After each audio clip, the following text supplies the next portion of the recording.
G'day everyone and welcome to our live review of Wonder Woman 84. I'm Jason, as the tag says, and let me introduce my partner in crime here, Rick. How you doing, buddy? Good, Jace. How you going? Hello, everyone. Right, mate. We've like literally this morning we went and saw the film at 9:30, got out of there at 12:30. It's 2 o'clock. We've had 90 minutes to sit back and absorb what we've seen. And I don't know about you, but I'm getting ready to, talk about this film, Rick. All right. Before we get stuck into the review, though, it was interesting this morning as I looked at the news feed. It was announced, Rick, that on the morning of before we see the film, that we are getting Wonder Woman 3. Wow, that was quick. So that's been officially announced with both Patty Jenkins and Gal Gadot, will be back. As fans, and it says here, as fans around the world continue to embrace Diana Prince, driving the strong opening weekend performance of Wonder Woman 84. Well, and I'm surprised at that because it wasn't a huge box office, but it was probably good for what it's been for a long time. But either way, the main thing I want to point out with this is they will both return to conclude the long-planned theatrical trilogy. Meaning they're saying that this has been planned a long time, that there were going to be 3 films. So that was interesting, I thought. Yeah. Now, it's been a long time since we've been to the cinema. Hey, Rick, New Mutants, mate, was the last one. New Mutants, an experience we'd like to kind of forget. So it was nice to kind of get back into the cinema because here in Australia, they actually haven't dropped it on any streaming services. So we can only see it theatrically at this point, which is totally fine. I would have gone to the movies anyway. So would have you, Rick. So, mate. There we go. We went to a fairly empty cinema, I would suggest. We did. Yeah, I thought it probably would have been a little bit busier, considering it was early in the morning at 9:30. But still, I thought. I mean, you could tell the hardcore movie nerds like ourselves were there, but nevertheless, mate. All right, so let's talk about Wonder Woman 84, Rick. Now, before we probably should talk about the cast who's in this film. And let's just blow through the cast really quickly. We've got Gal Gadot, obviously reprising her role as Diana Prince. We've got Chris Pine as returning as Steve Trevor. I have some thoughts about that. So do I. Christian Wiig is playing Barbara Minerva a la the Cheetah. Pedro Pascal, Maxwell Lord, Robin Wright as Antidote, and then got Connie Nielsen, and then a list of names I've never heard of. So that's your main kind of cast. But I don't want to bury the lead in this, Rick. I've got to get out exactly how I feel about this film. But I'm going to be a gentleman. Would you like to go first? Or no, mate, look. Okay. Go for it, because we're probably going to cross over. But I know you're hanging on to say this, Jay, so get on it, mate. Let me say, this film is not a bad movie, right? It is not a bad movie. Very quickly, it has a fantastic soundtrack. Hans Zimmer. Rock and roll. Amazing sound, like music in this movie. Just incredible. Excellent direction by Patty Jenkins. Really good. Really fantastic. The main players, and I'm going to get into all this a bit more, but the main players, Gal Gadot was fantastic. Pedro Pascal blew my mind. He was unbelievably cool. I really, really loved his performance. I thought he was like the opposite of the Mandalorian, which he's currently been in. He's just this out there kind of character. Christian Wiig. Yeah. Oh, got a lot to say about that as well. Yeah. So it's directed well. The music's great. The cast is great. So what's my problem? It's the plot. It's the whole conceit of this film, Rick, which I can't get over. And that is, and it's big spoilers, it's all about wishes. This whole fucking movie is predicated on wishes, on a genie in the bottle concept. Like, I really struggle with this whole plot. That literally this guy finds a rock that's never been referenced before, but, we find this rock and he wishes to be the rock. So he becomes the genie, the villain, and basically can make everybody's wishes come true. And do you know what saves it at the end of the film? Love. renouncing your wish and love. And I'm sorry. I should have accepted that. And as someone who is emotionally, I mean, I watched Soul yesterday and bawled my eyes out. Right. But this emotionally missed the mark incredibly. Wishes, Rick, wishes. That's my problem. What did you think quickly? Just quickly, all right. I agree with you. It wasn't a terrible movie. Okay. Like you said, the performances, Kristen Wiig was amazing. I thought she was just fantastic in this movie. Spot on. I've got to say, Gail was just not on point for me. I felt like she was not feeling this movie. I don't know what it was. Didn't feel like she was having maybe fun in this movie. I don't know. Pedro Pascal was amazing as well. I thought his style of character was great. Well, let this movie down here, definitely. Poor writing. Hey, sorry, mate. Jared just said, sounds like a shitbag of dick. Thanks for that, mate. Thanks, I mate. know Thank you're you. wrong, but keep watching. We've got more to say. Sorry, it's Rick. poor writing. No, that's right. Poor writing. Poor writing, definitely, in this movie. I also felt that some of the CG work was maybe rushed because of COVID, and that kind of maybe spoiled it a bit for me as well. Oh, okay. Nothing stood out to me as bad CG. Yeah, just a couple of little things here and there. You know what? When the little girl was riding the horse, it looked a little bit CG. Yeah, I love that opening scene. That whole first scene was great for me. I really that got me going in there. Spot on with the villain is basically you're right. It's a genie in a rock. That's it. It was, and I was right, you, Jace. I couldn't get past that, and I couldn't find an emotional connection with the characters either. I just felt, that was one of those things that kind of let me down as well. And also because I took a whole heap of notes as well, guys. So if you see me looking down, but yeah, there's a lot of holes in this movie. Definitely. Well, you're constantly reminded throughout this film of the conceit of the film, which is it's all about wishes, right? Which is a kind of a free pass to do anything. I mean, if you can wish, and they play that out in interesting ways, right? And I don't have a problem with that. So it's not the entirety of the plot that's the issue, but the main source, the heartbeat of the plot, being that it's around wishes. For me, I constantly was disconnected, going, "Oh yeah, that can have a wish," and the way out of it is to basically renounce your wish. I'll be honest with you, I must have missed it because I wasn't aware of that until she's injured in the street and he says to her, "I've got to go," and then she says, "I renounce my wish," and she's all better. It'll just. Yeah, so I had thought that was the answer to all this. You know what I mean? Yeah. In a way. So, but yeah, it just keeps taking you out of there. You're not there. You're thinking, oh yeah, well that's a wish. So that's a wish. That's a wish. That's a wish. I will say I did like how extreme it goes. That he ends up giving, which is a really dumb bit of technology, that he can go into this beam of light and his particles will merge with the space particles and everyone's wish will be granted, which is stupid when you say it. But visually it was interesting, to see it on screen, how they kind of did that. But yeah, that is the level that we're dealing with here, Rick. We're dealing with wishes and love. But that's how he got defeated. The defeat was crap.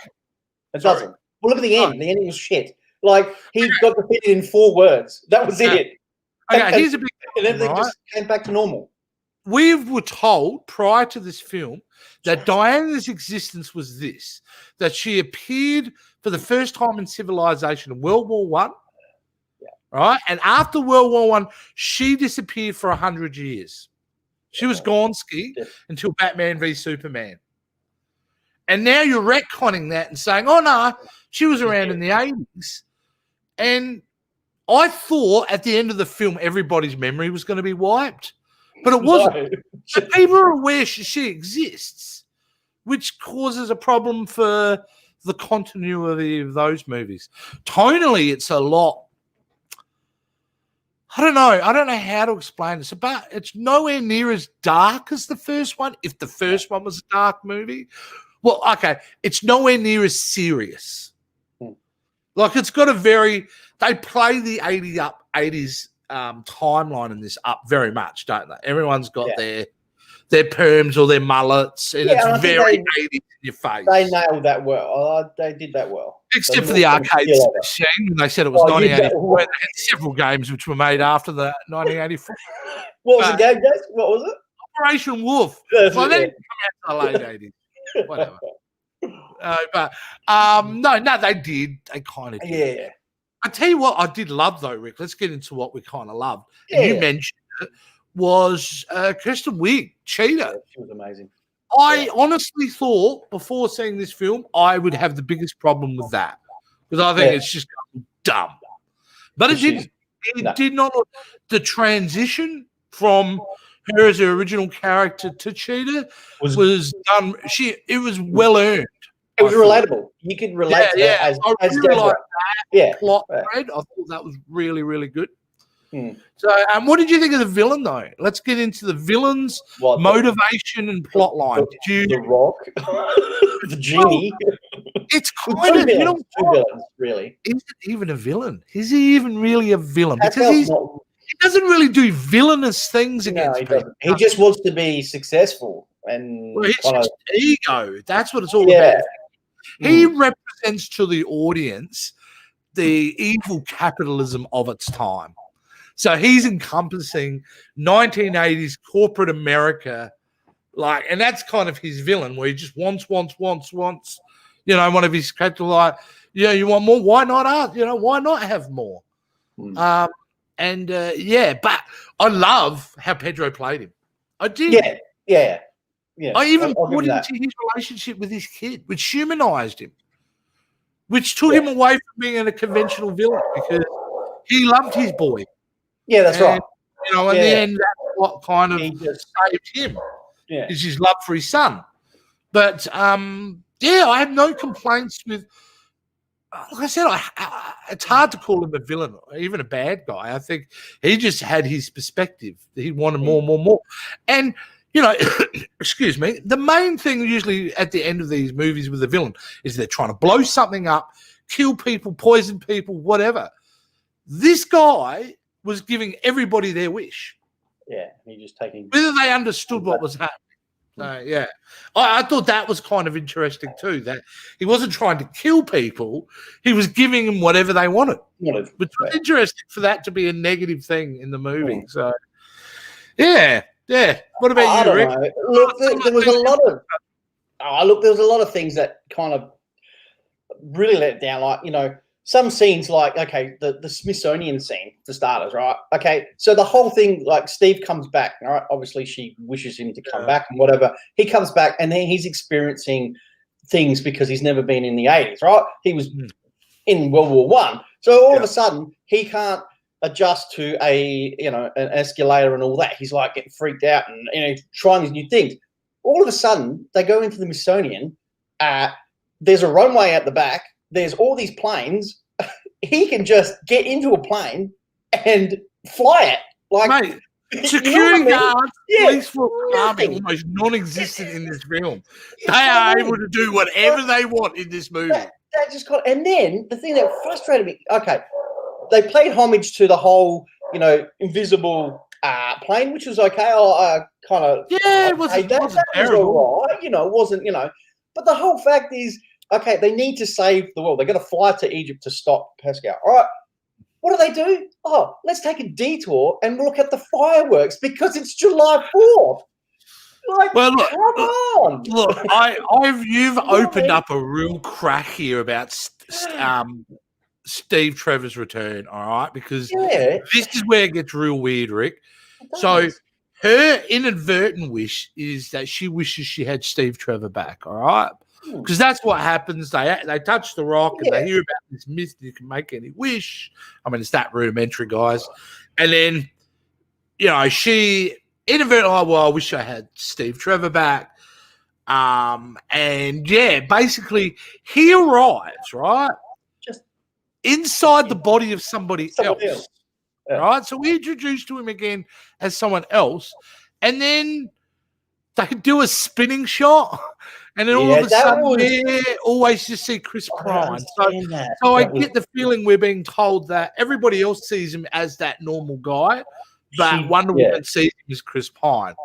And that's how he's back, which is really odd to me because everybody else's wish, the conceit of it is if you get your wish to come true, it'll take something important from you in return, right? That's throughout the whole movie. But yeah, normally when you get your wish in that movie, you got your wish. She kind of doesn't. She kind of gets a weird version of her. So he comes in. They don't even take a breath before they're both holding hands, walking, and everything is cool. No one's gone, how the fuck did this happen? Like, no one's gone, wait a second, this isn't right. What are the gods up to? Whatever. Nothing. They're all of a sudden going for a chat. And you're right. Then they're going into the Smithsonian with no security anywhere. Anyway, there's a couple of air controller dudes. I think that's it, isn't it? Yeah, that was pretty much it. He gets into a MiG jet and instantly 100 years later knows how to start it up. Fuck. There is no way 100 years ago they had accelerator throttles like that, or the change in absolute like flying a plane would have been enormous in that time period. But he gets to that plane and he's right. And then fireworks. But then, the whole thing, they had to use that plane because he doesn't have a passport. Well, he's in the body of someone else. Why don't they just use his passport? Another thing that actually bugged me about this film now I'm thinking of it is the old Spider-Man 2 Peter Parker losing his powers routine. Yeah. She's losing her powers. She's getting like the cost is for her to want Steve Trevor is that she's becoming weaker. Yeah. And I'm just like, oh man, it's like I've seen this before in that Spider-Man movies and in other superhero films, even like one of the Batman films, like Batman Dark Knight Rises, he's not as powerful as he once was and he's weaker and has to fight his way back and stuff like that. They did it in Superman. Yeah, Superman, it's just, I don't know. It's just, I really can't get away from the core fact that this film is based upon wishes, Rick. I'm not going to let it go. I can't let it go. I agree with you. I just, it was a bit long-winded for me as well. I don't know if you thought that as well. I was 2 hours and 35 minutes in that. It was just a little bit long-winded. It kind of dragged on, and a few scenes I was just like, oh, really? It kind of lost me, and I was a bit bored. In it, and it wasn't good. Well, Rick, if you think about it, it's a movie that probably could really do well with half an hour cut out of it. Oh, of course, totally. But again, I don't think any kind of editing will really fix the core issues with this film. No. But I think we've been really negative, and the more I talk about it, the more I am negative about it. But there are some really great things. There was. And it is worth seeing based upon primarily just some of the performance. I think the cheetah character is really great. Pedro's really great. Everybody does their job well, just in a very silly kind of thing. There is a great after credit scene, which we're going to spoil right now. Amazing. Which probably one of the best parts of the whole film is literally it's a small village. We cut to a small village. This pillar's going to fall down. This woman catches her. We only see the back of her. She's got a blue cloak. So we're thinking it's Wonder Woman. And one of the ladies goes, oh, thank you, you saved my child. And you turn around, and it's Linda Carter. Linda Carter, the original Wonder Woman. Linda Carter, who they've introduced her into that universe, which is really wonderful. Playing one of the women from the island. So, So that was kind of really good. What else did you have there? Rick, you said you took down some notes. What else you got there? Yeah. You covered everything. There was one thing. Now, I don't know. We might cause something here. I don't know. But I just felt that a lot of the male characters, in this were portrayed as chauvinistic men. Sorry, mate. Before we go on, Jared, should be using writers from Supernatural. No such thing as dead anymore. So true, mate. So true. Sorry, go on. You were talking about So I just feel like a lot of the male characters were portrayed as chauvinistic men in this. Every character you see, every scene they go in and they're trying to hit on them. They're hitting on them in the party. She's getting hit on when she's walking in the streets. She's getting hit on at work. You know what I mean? Like, look, I don't know. I didn't find it distracting. Probably based upon that, I thought that was quite accurate for its time setting. I understand. Maybe you know what I mean. But time, let's also face it. This is Wonder Woman.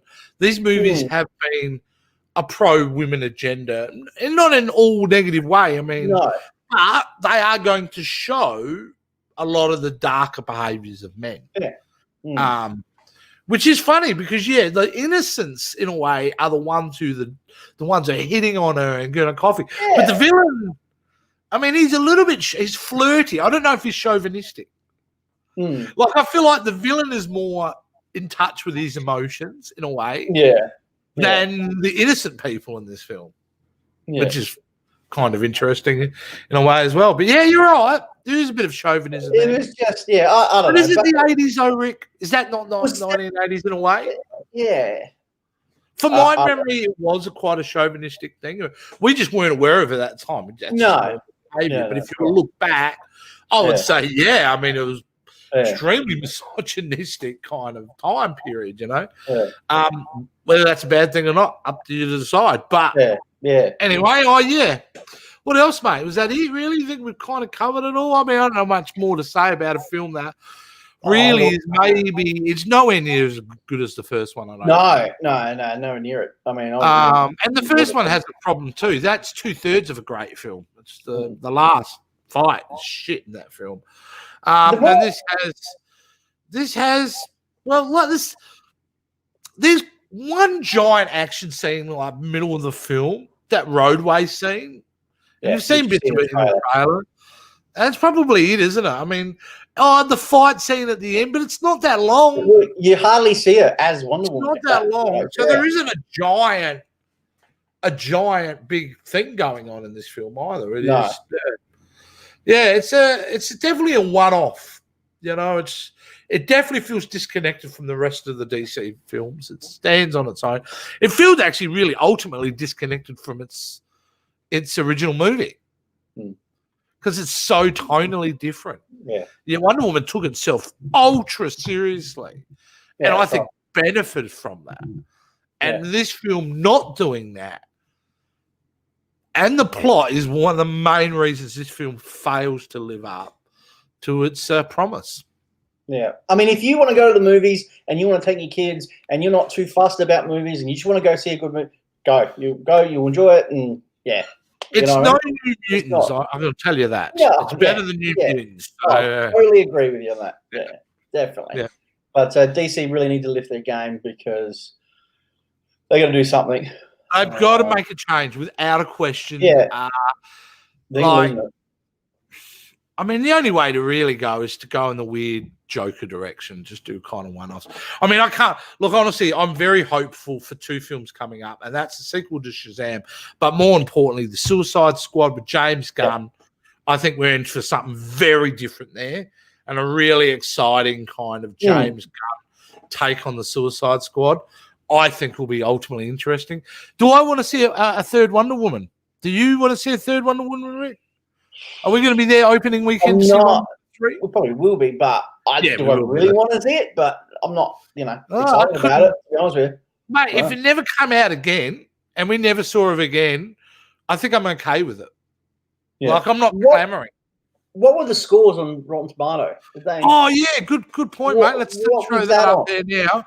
The tomato meter is currently saying 65%.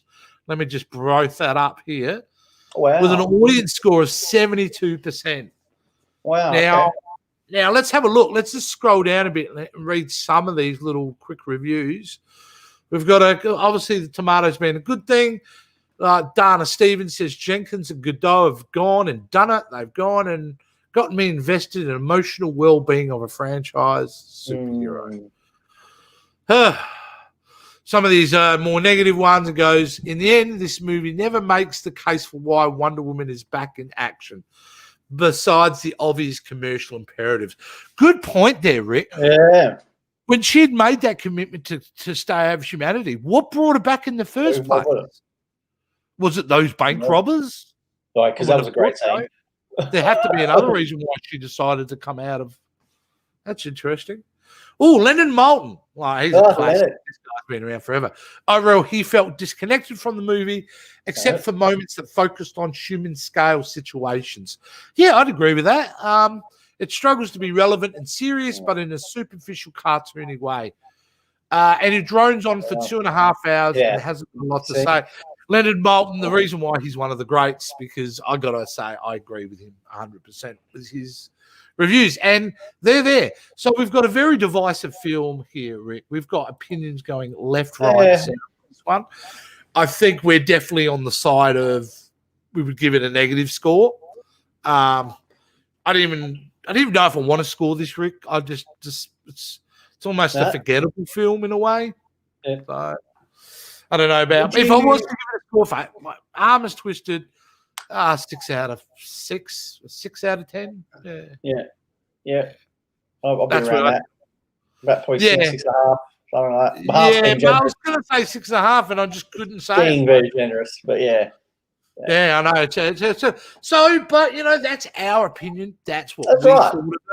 Everybody's going to have a different opinion. That's what makes movies amazing, is that everybody's going to get a different interpretation of what they've seen. So, and by the scores, as you can see, it's not leaning, it's around the midway. Half the people are kind of loving it and half the people are not. So, mate, I think that makes it really interesting, and another reason why you should go out there and see it so you can make your own mind up. Yeah, but you know what? You know what was enjoyable? Actually going out to the movies, going out to the cinemas, because we haven't been such a long time, and that whole experience, regardless of what movie it was and what we thought of it, the whole experience was fantastic. It was actually. It was really cool to get back out there in the cinema, and because what it is, it's about stopping this. Like if I'm sitting at home. Well, let's face it, 99% of us are going to be grabbing our phone, looking at our phone as we're watching the movie. We're going to be distracted. We're going to pause. We're going to go to the toilet, get a drink, all that stuff. When you're in the cinema, you're locked in with the sound and the size of the screen, and you're going on that journey. And it's something you really can't replicate at home. Definitely go do it, guys. If you can go to the cinema and watch it, go to the cinema and watch it. All right, Rick. Well, that's it. We're out of here. Is there anything you want to let the guys know before we sign out? Yes. Just before we go, guys, want to wish Jason a very happy birthday today, buddy, because it is your birthday. Everyone wish Jason a happy birthday. Drop the comments down below, guys. 140 today. 21st, mate, is it? Or, There you go. No, thank you, mate. Very nice. No worries. All right, guys. We'll see you coming up next week, either on the PCS update or the morning show. We'll see what happens. Morning coffee, actually. I think morning it's called. Sweet. No worries. All right, guys. We'll see you soon. See you guys. Bye.